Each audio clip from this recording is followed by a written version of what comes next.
Thanks a lot, Karthik. So we're running a little bit over, so I'm going to keep the questions brief, and I would appreciate it if you would all keep your answers brief as well, so we can get to as many questions as possible. So the first one is for Dr. Cheung. You got cut off a little bit because, of course, we were trying to get all your wonderful points in just 10 minutes. Could you talk a little bit about how physician documentation refers to or references back to other people's documentation so the doctor doesn't have to repeat it all themselves? You started to talk about that and you talked about information flowing through, but we didn't, I think, get a clear picture of how that information is referenced rather than repeated. Sorry, was that addressed to me? Yes, please. Oh, I'm sorry, I just got a dropout just then, so I missed the very beginning of your question. Specifically, the question is, how do you, physicians in your system, reference other people's documentation versus repeating it? Oh, okay. Well, you know, I think they often do repeat it. Copy and paste is still quite prevalent. But system-wise, what we've done is, you know, when we define the sort of the documentation forms, we do that with, you know, there's a system that captures that data in a structured way, referencing a sort of a master, you can call it a master data dictionary. And everything is then defined as to what it is.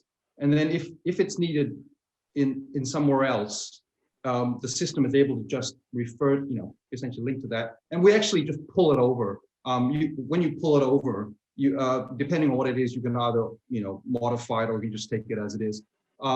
So it's not saying that, you know, it can't be fully automatic, because the person who's using that data still has to have the opportunity to review it and change it if necessary. But the fact that it's been captured previously, we want to make it available, and that's sort of the system supports that at a very fundamental level. Yeah, helpful. There were some comments about, you know, if I look at a note, you know, the system should automatically track that and document that I reviewed that. And so these are just some interesting and creative ideas, I think, that we might want to, you know, carry forward. Dr. Phillips, for you, first of all, good to see you again. Secondly, romanticizing paper just sort of blew up in the chat. Everybody thought that was probably one of the greatest comments that got made. So I'll just make a comment on that. But you brought up the idea of patient-centered design.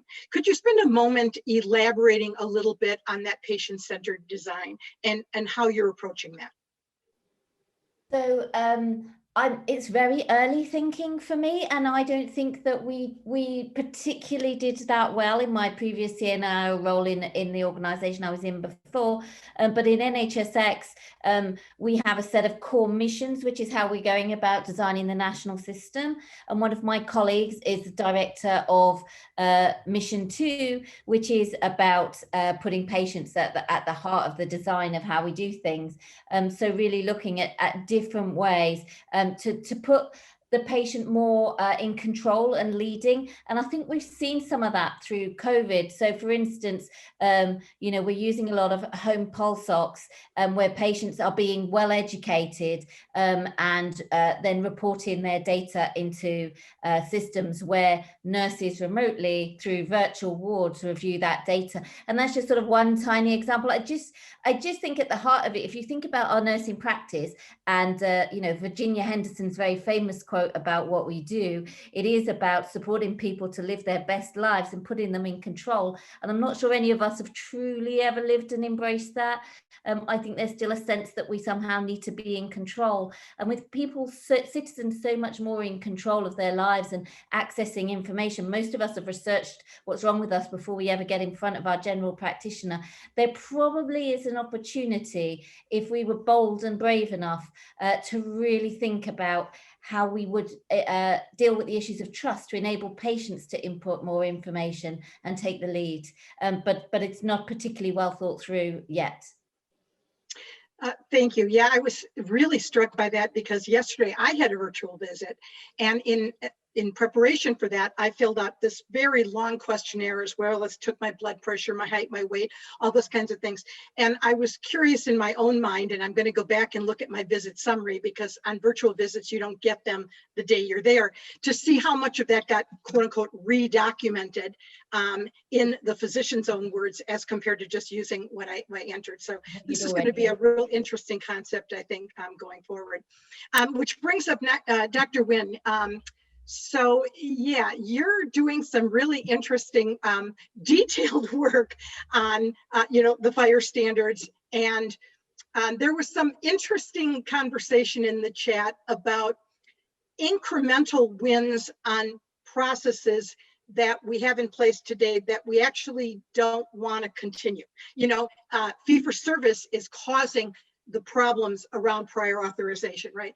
And a lot of those things. So I'm wondering if you could just sort of think forward a little bit with particularly the new interoperability rule, where payers and providers are going to be sharing data by law much more commonly and frequently.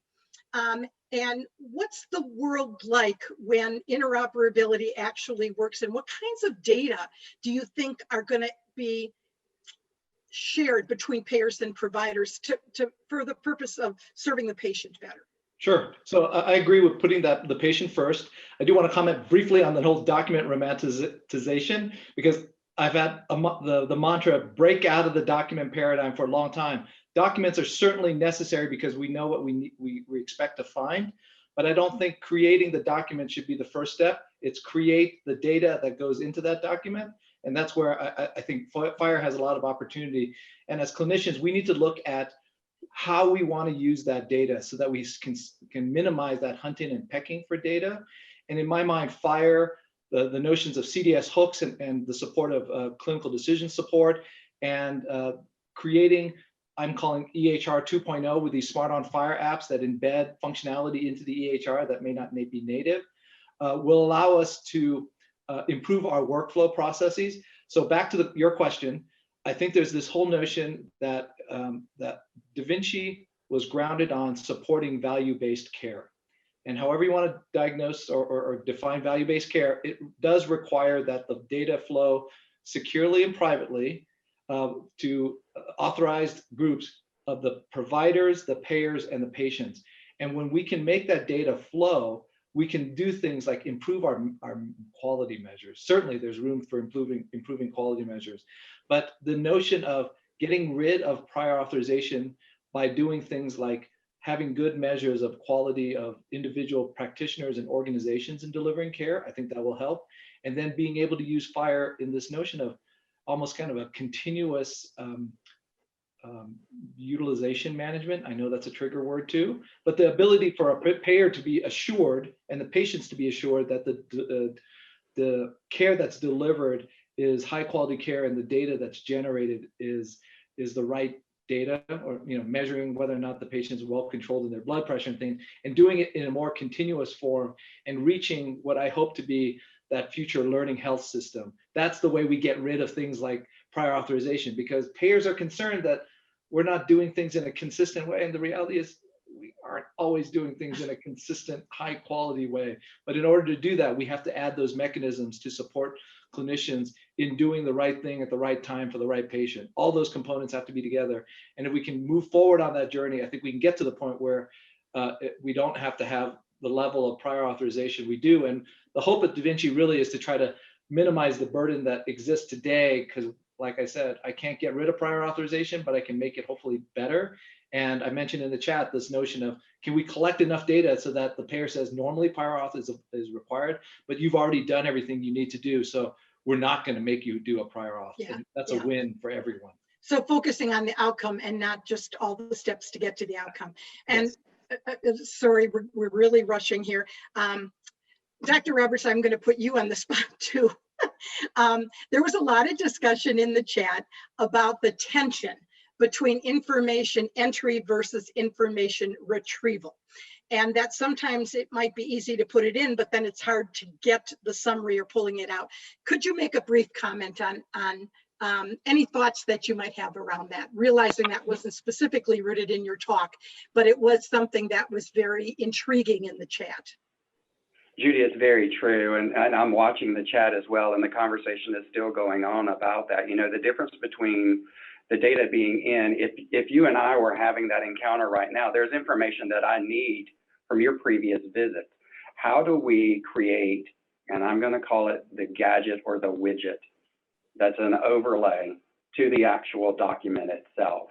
And we're watching, 46% of our nursing workforce has less than 2 years of experience, and they're very young in their career, but they're very old in the fact that they have used iPads, iPhones, all of the different technologies that assimilate information very quickly.